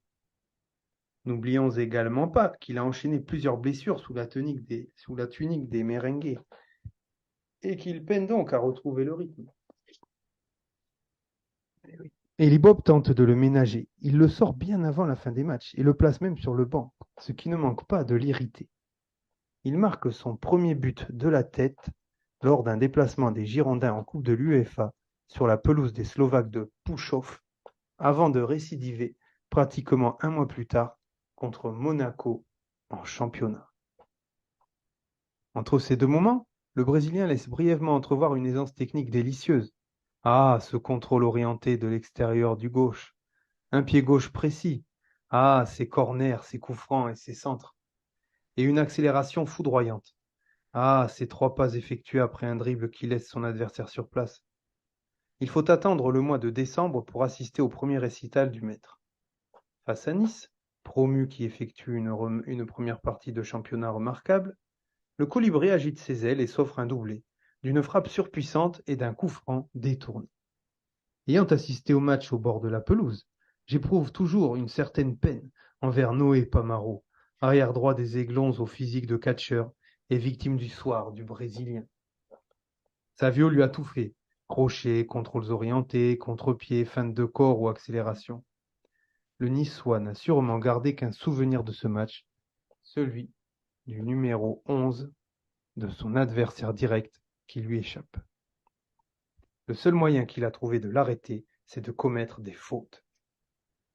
Sous l'impulsion de l'international Auriverde, qui forme un quatuor offensif de premier plan avec Pascal Feindouno, Jean-Claude Darcheville et Paoletta, les Girondins effectuent une remontée au classement spectaculaire et échouent aux portes de la C1 à la fin de la saison.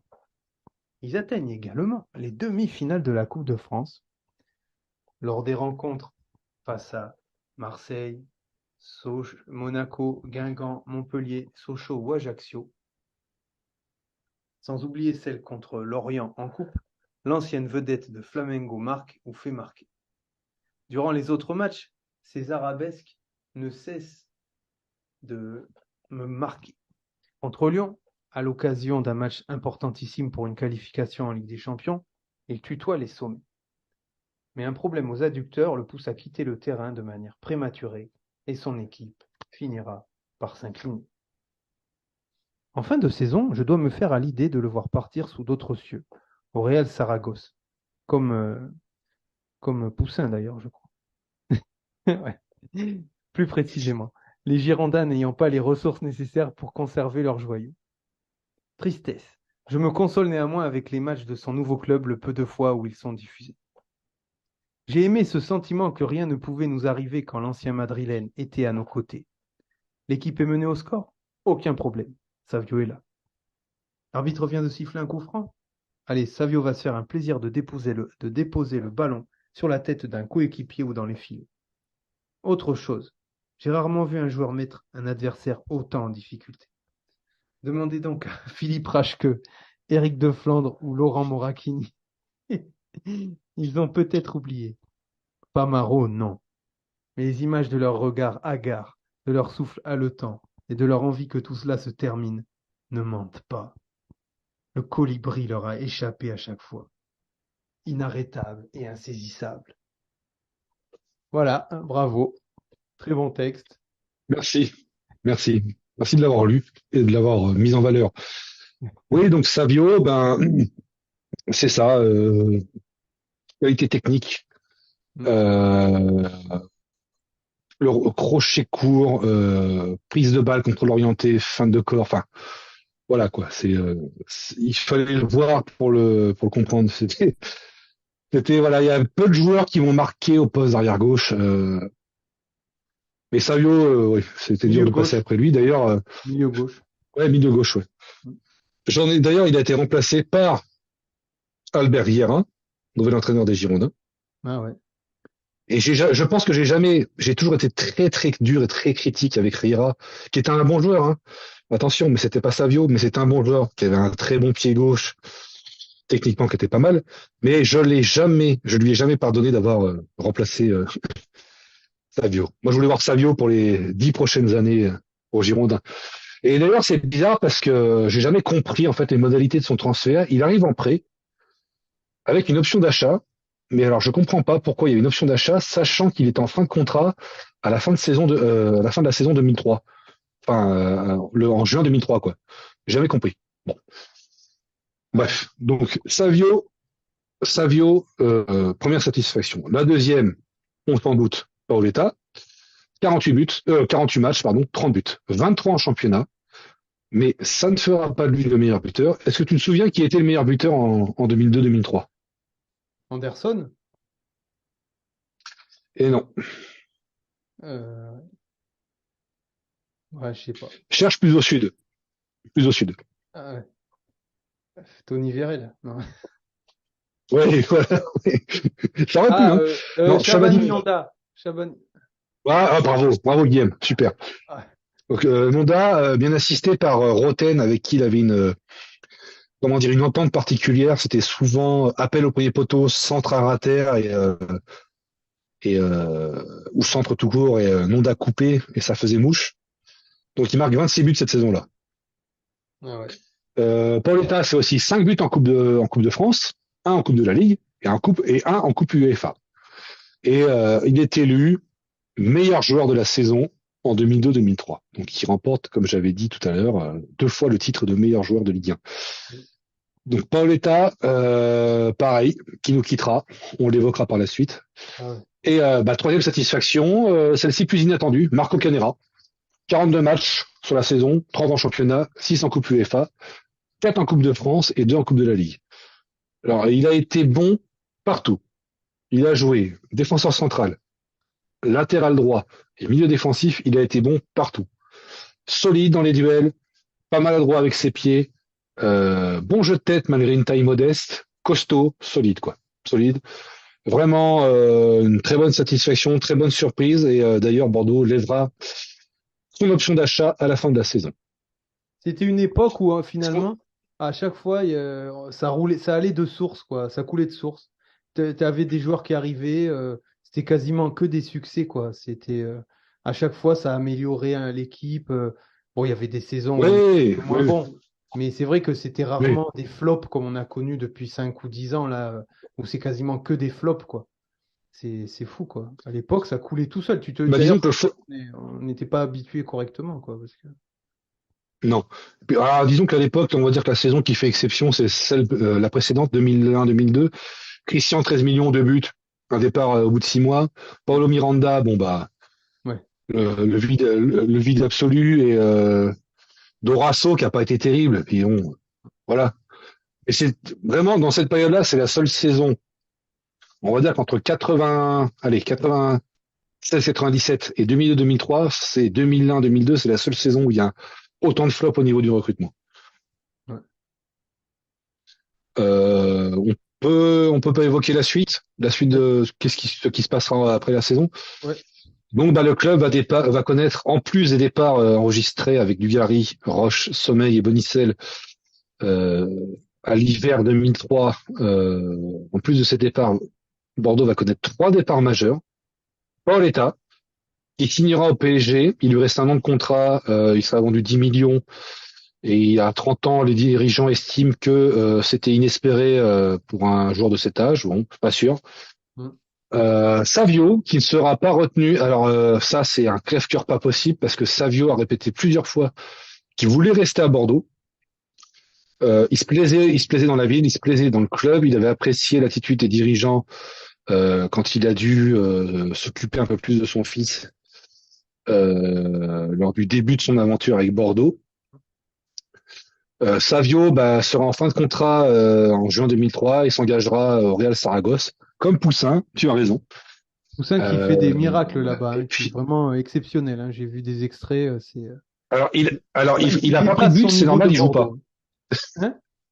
Il a pas pris de but, il a pas pris de but, c'est normal, il joue pas. Ah Donc non, tu n'es plus à la quand tu joues page. pas, tu prends pas. Non, non, il a joué Ah, les trois c'est pas derniers vrai. matchs et je t'invite à consulter ces matchs parce que c'est fabuleux, quoi. Vraiment, il confirme sa bonne réputation bordelaise, hein, pas au niveau enfin, personnel, mais au niveau du footballeur, quoi. Tu regarderas, c'est. Ah oui, Ah oui, c'est grandiose. d'accord. Ah oui, ça fait des vidéos gags. Hein. Ah oui. Tu m'intrigues. Ah oui, Tu m'intrigues là. tu vas rire. Hein. Ouais, j'en ai besoin là parce que bon, avec la saison qu'on vit. Et troisième départ majeur, Alexis Mertin. Mm. Donc lui rejoindra Chelsea, nouvellement repris par le Russe Roman Abramovich, avec qui il Abracadabra. avait des accointances. Mm. C'est ça. Oui, alors il rejoint donc une équipe où les transferts se font à gogo, hein, puisque Crespo, Vérone, Makelele, Joe Cole, Glenn Johnson de mémoire rejoindront le club et Smertin sera prêté à Portsmouth. De Sailly, non? Et il reviendra. De Sailly avait déjà signé, mais il était présent en effet. Ok. Et puis des joueurs comme Lampard, euh, Gus Johnson, Ouais. voilà. Donc de Chelsea qui affrontera donc en 2003-2004 Monaco et qui perdra. Souviens-toi avec un match légendaire de Jérôme Roten Ça, j'ai oublié. là-bas. Ah Oh oui, mince alors. il a fait des grands Ouais. matchs, Donc hein. Smarty voilà qui part. Ah non mais attends c'était je te dis l'association avec Nonda le duo qu'il avait et même par la suite lors de la campagne 2003-2004 c'était un sacré joueur Roten. Hein. Belle patte gauche. C'était pas un guignol. Hein. Belle patte gauche c'est vrai. Et ben Smartine voilà qui partira bon. Donc ces joueurs seront remplacés respectivement par David. Alors David meilleur buteur. Je pense qu'on a voulu prendre un joueur buteur pour remplacer Pauletta. Je pense pas que c'était au niveau du profil une bonne idée. C'est facile de le lire après coup, c'est vrai. Mm. D'ailleurs, tu te souviens, je ne sais pas si tu te souviens, il y a eu un match entre les Girondins et une sélection Zidane à l'été 2003. Mhm. Donc, tu avais pas mal de joueurs qui étaient réunis. Donc, tu avais eu deux matchs. Tu avais Bordeaux contre la sélection Zidane et avant, c'était l'ancien Girondin contre une sélection où figurait Rai pour son voilà Rai et Leonardo. Et Jean-Louis Trio avait demandé à Rai ce qu'il pensait de David. Et Rai, tu sais, très classe, très respectueux, très poli, avait répondu c'est pas mon joueur préféré. Bon, voilà. Donc David, Ouais. bah, je pense qu'on pouvait faire mieux pour remplacer Pauletta. Je pense que Michael Pagis de Ouais. Sochaux aurait constitué un bon duo et un duo complémentaire avec Darcheville. Avec son jeu en remise, voilà. Savio sera remplacé donc par Albert Hira, qui débarque de Majorque, espoir espagnol, bon bah qui aura une saison compliquée comme toute l'équipe. Et Alexis Mertin sera remplacé par un autre joueur du Real, Albert Celades, Ouais. qui jouera au poste de milieu défensif avec Bope et comme Bope sera limogé et remplacé par Michel Pavon le remplacera en poste de milieu de meneur de jeu. Voilà. Ok.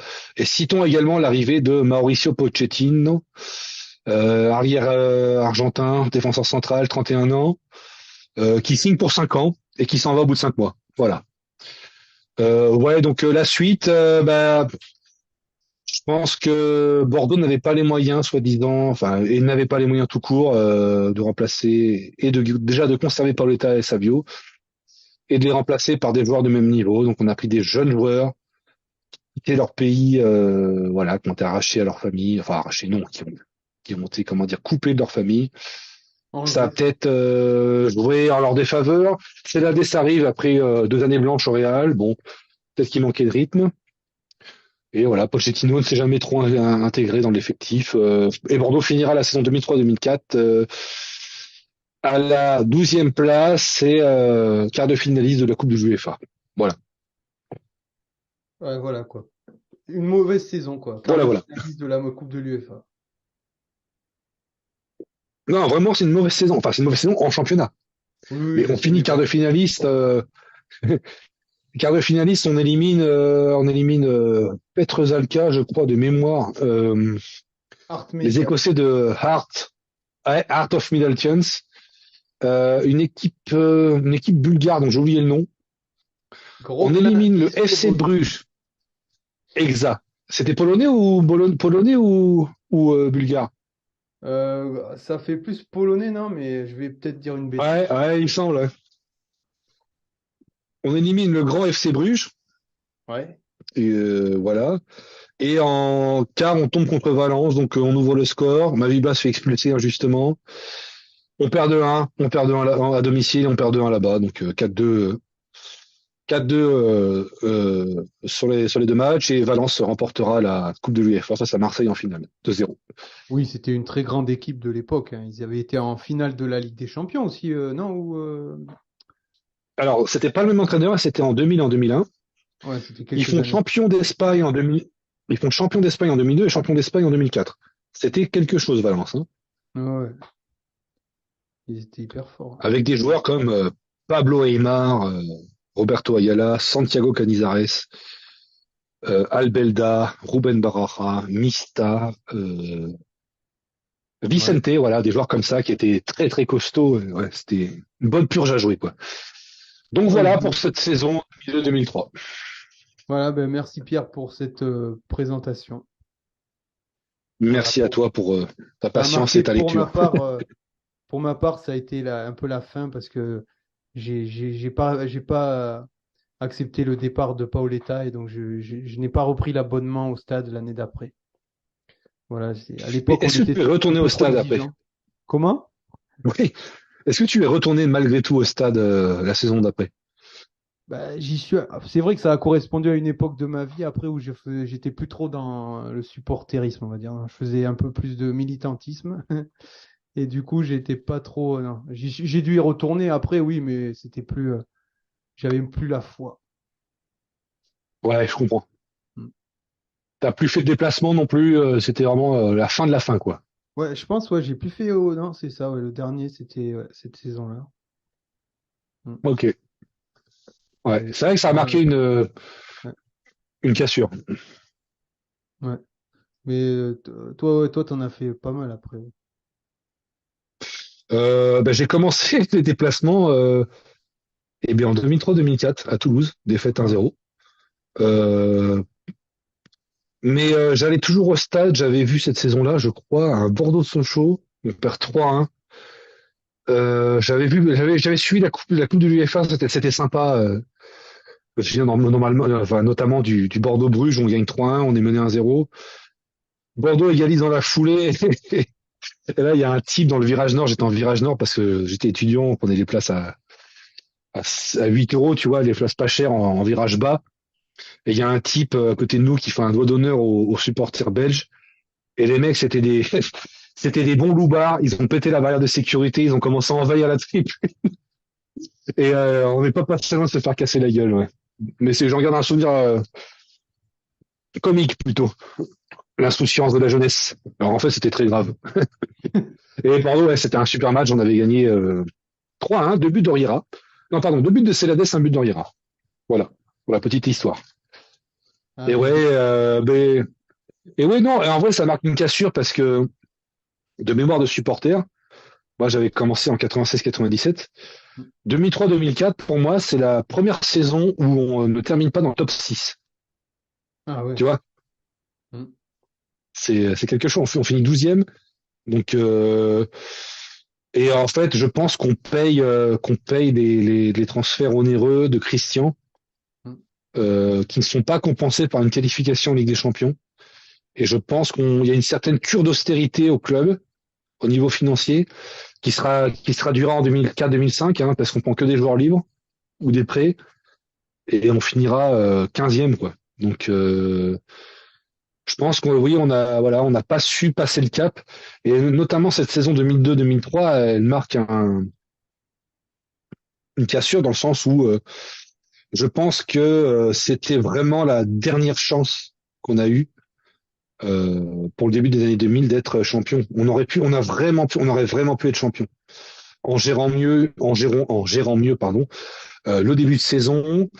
Je pense que les difficultés s'expliquent aussi par le fait que bah, Dominique Imbeau était pas un président très apprécié et des Libop et des joueurs. Tu vois, bizarrement, enfin c'était un hasard ce que je dis, mais quand Trio revient, on fait des séries de matchs où on est invaincu. On a le meilleur bilan sur les matchs retour sur la deuxième partie, enfin le meilleur bilan voilà des matchs retour. Fini premier quoi. Donc est-ce que avec une stabilité un peu plus grande et des joueurs un peu plus comment dire sécurisés par le président, est-ce qu'on n'aurait pas accompli une meilleure saison? Mystère. Mais toujours est-il que cette saison laisse de grands regrets. Voilà. Oui, oui.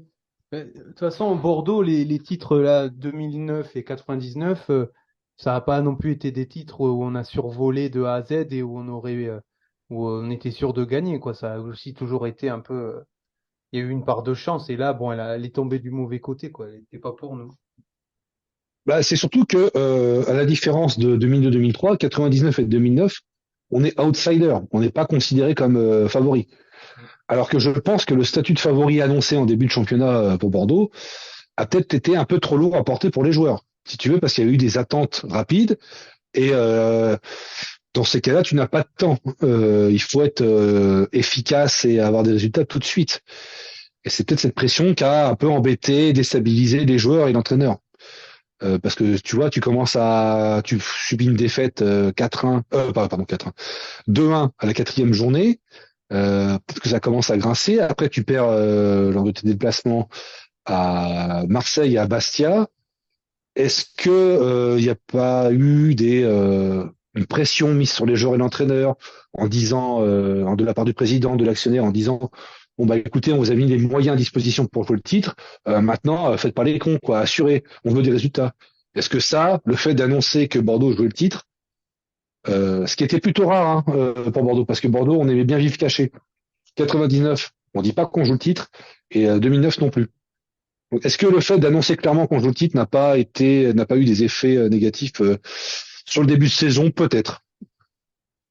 J'ai l'impression que tu parles de cette saison actuelle là, entre le président qui n'est pas trop apprécié des joueurs, le fait de dire qu'on joue le titre. On dirait que tu parles de la saison 2023 là. Ah, alors, à une différence près, Guillaume, c'est qu'on n'avait pas Paoletta, Savio, Smertin, Feiduno, Darcheville, Sommeil, Ramé. Et là, on a Badji, Ignatenko, euh, Marcelin, Nsimba et Clément Michelin. Donc, mais moi, d'en doute, et Strazek, n'oublions pas, n'oublions pas. Tu peux citer toute l'équipe là. Il y en a pas un qui a le niveau J'en de... sors un. Ouais, c'est sûr, c'est sûr, c'est sûr. Comme te dirait un célèbre entraîneur, je pense que Alexei Smirtin, il avait un Ignatenko dans chaque orteil, hein. Enfin bon, bref. Bah oui, c'est pas du tout. On boxe plus dans la même catégorie. Non, c'est sûr. Et c'est là, tu vois, c'est ça qui fait mal, c'est de voir l'écart abyssal qu'il y a entre aujourd'hui et maintenant, quoi. Mais ça, c'est la faute à l'euro, hein, inauguré le 1er janvier 2002. Ah, et d'ailleurs, question un peu plus légère. La saison 2002-2003 marque la fin de quelque chose d'incroyable dans nos vies. Sais-tu ce que c'est? Octobre 2002, suite à un malencontreux incident. Alors, octobre 2002, un malencontreux incident. Va pas sur Google, hein, c'est parce que tu vas pas le trouver. Là, ah oui, si, si, ok, oui, oui, bah, j'ai trouvé alors. Ouais, ok. Oui, oui, Alors bah, c'est c'est quoi? sûr, la fin des débats de Gérard. Eh oui, la fin des débats de Gérard. Eh oui. Débat Ouais. sur, je sais plus ce que c'était. Tu sais plus? Euh, je sais plus le débat. Mince, c'était sur Ah, le quoi? débat, je sais plus le thème. Ouais, ouais. Le tel. Ah mince. J'avais écouté en direct, figure-toi, et voilà, ça a été une cassure, ça aussi. Ah, t'étais en direct, t'étais Depuis, là. depuis, je ne suis plus tout à fait le même. Depuis, tu espères toujours qu'il n'est pas mort, vraiment. Mais de toute façon, c'est comme tu sais, c'est comme Elvis, Michael Jackson et j'allais dire Madonna, mais non, Marilyn Monroe. Ils sont sur une île à jouer à la pétanque et à siroter des cocktails. Et Gérard en fait partie. Voilà. Eh oui. Ah, c'est vrai que ça, Gérard de Suresnes, pour ceux qui connaissent pas, c'est quelque chose. Alors, c'est pas adapté à tout le monde, hein, ça va pas plaire à tout le monde. Oui, c'est un peu plus Mais je vous calvitie. conseille. Ouais, on écoutait ça, on était ados, mais c'est pas grave. Je vous conseille, vous tapez débat de Gérard dans YouTube. Vous avez des compiles, des remixes avec des chansons connues. C'est à écouter une fois dans sa vie. Ouais. Bon, ben voilà, Gérard va nous porter chance pour cette fin d'émission. Gérard nous regarde Voilà, de là-haut, Gérard. de là-haut. On le salue d'ailleurs. Voilà. Bon, ben on va quitter alors. Je vais faire un stop de On a fait le l'enregistrement. tour. Ouais, c'est Allez, bon? Conclusion? super. Conclusion, bon bah tu m'as fait de la merde. Ouais. Non, tu m'as fait du bon boulot, Guillaume, comme d'habitude. Ok, ben merci Pierre, merci, très intéressant. Bravo pour ta connaissance, ta diffusion du savoir auprès des jeunes Merci. porteurs. Et peut-être que ça rappellera des souvenirs aux anciens, des bons souvenirs, je l'espère. Ouais, voilà, espérons. Allez, bonne soirée. Bonne soirée.